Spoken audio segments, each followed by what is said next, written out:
Hello folks, ladies and gentlemen, boys and girls. Today is Friday, December 15th, 2017. As usual, it's me, Jake Baldino, here to talk about some video game stuff. The first thing we have to talk about this week is actually pretty interesting for a very specific reason, and that is the next Battlefield game. Everyone has been asking, people hit me up all the time saying, hey, is there any news on Battlefield at all? And now it looks like you finally may have gotten your wish. This YouTuber, Almighty Dak, posted alleged details for what the next Battlefield game will be, and according to him, it's going to be Battlefield Bad Company 3. Now, this is usually just rumors. Take it with a grain of salt, right? We don't give a shit. And I still think we should tread very lightly here, but the kicker is that this guy also predicted before it was announced Battlefield 1, and he got a ton of details right down to specifics with the game. So he could maybe actually be right again, or maybe he's a one-hit wonder who got it once and got lucky.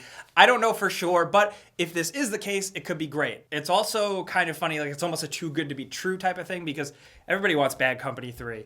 Bad Company 2 is amazing. Those games are so good. It's the best Battlefield game. So the way this one is apparently going to work, according to him, is it's going to be a pre- and post-Vietnam era, but it's not going to be totally based on historically accurate events and battles and stuff. It's going to focus more around a story and tighter balance with a multiplayer, him specifically citing that it's going to focus on smaller battles, not the giant large-scale battles of Battlefield 4 and Battlefield 1. Bad Company 1, there was a full conversation about Truckosaurus Rex. I do remember that. That game had good dialogue. It did. It had like stupid dialogue. It was really great. Man, this does sound just like a really great, exciting thing, but I gotta point out that it's just some guy on the internet. Now, he could very well be right with his track record, but I just want you guys to know that this should still just be considered a rumor as of right now. But something that I didn't really think I'd be talking about again, but I am, because it's yet another game this year that has really kind of shaped up and become something pretty great. That's Ghost Recon Wildlands. There's a lot of fun to be had, but they just announced some new stuff coming into the game that I usually don't talk about updates like this, but this is Predator. They're putting Predator in the game. Not like Predator, like a sexual one. I'm talking about like Arnold Schwarzenegger, Danny Glover, the Predator. I can't do the noise though.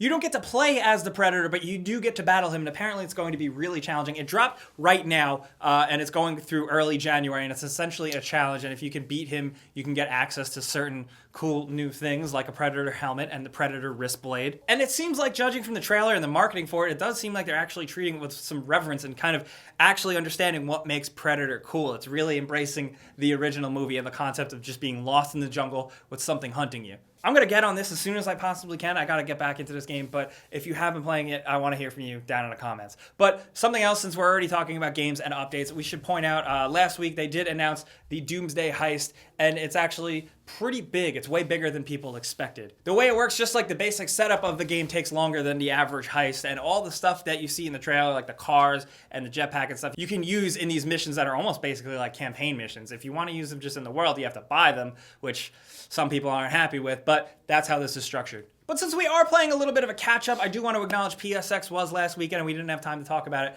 last Friday because it didn't happen. Sony had come out earlier and said that this was going to be more low-key, like developer talks and stuff like that, but we didn't get a ton of new information other than one of the Sony execs talking about the potential of soon being able to actually change your PSN ID, which is huge. If you play on PSN, you know that's a big deal. Not a lot of concrete details, but the fact that it's hinted is pretty nice, I guess. We also got a couple of Last of Us 2 details, not much other than a confirmation that a large portion of the game will take place in Seattle, like people were guesstimating, and the fact that the game is roughly 50 to 60% finished. Along with that, we also got an announcement for a Medieval remastered. Daniel Fortescue. Motherfucking Skellington Man. I love that dude. And last but definitely not least, last week we spent a lot of time talking about Kratos' sex life. Now we gotta talk about his length. Sorry, but Cory Balrog? I always get it mixed up.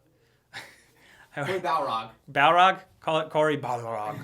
Cory Mordor. Let's just call him Mordor. I always get him messed up, but him and a couple of other people spoke at PSX on record stating that the new God of War's length would be somewhere between 25 and 30 hours, which I guess is cool, considering it looks like it's going to be more story-focused, so thankfully it still isn't going to be a game you could beat in one sitting. And before we move forward, housekeeping real quick, there's a link in the description below. We're doing a Game of the Year video, and we want you guys involved, so you can vote. There's a form. You click on it, then you can go and vote for your Game of the Year picks, and we're going to talk about it in a video soon, so do that. I think 27,000 of you have voted already.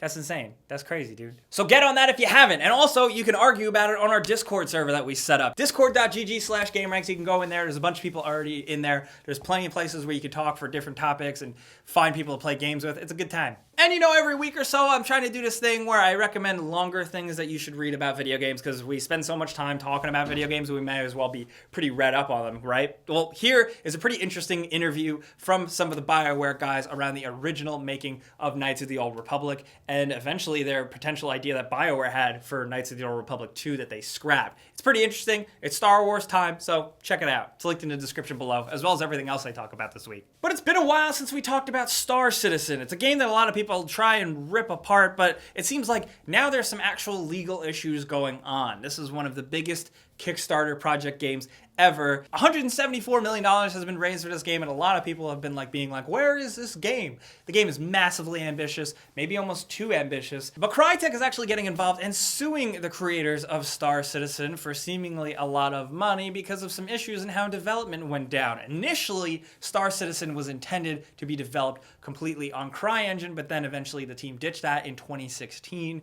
to work on the new Amazon platform that you can develop games on. And it goes into details with the way the development is and how convoluted it is, where there's technically 2 Star Citizen games.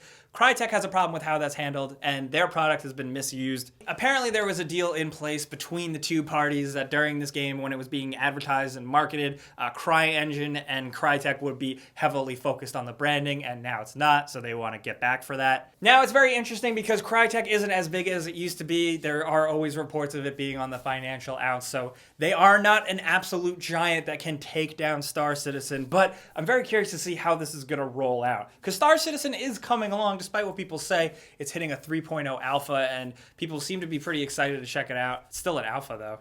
Isn't 1.0 supposed to be no longer an alpha?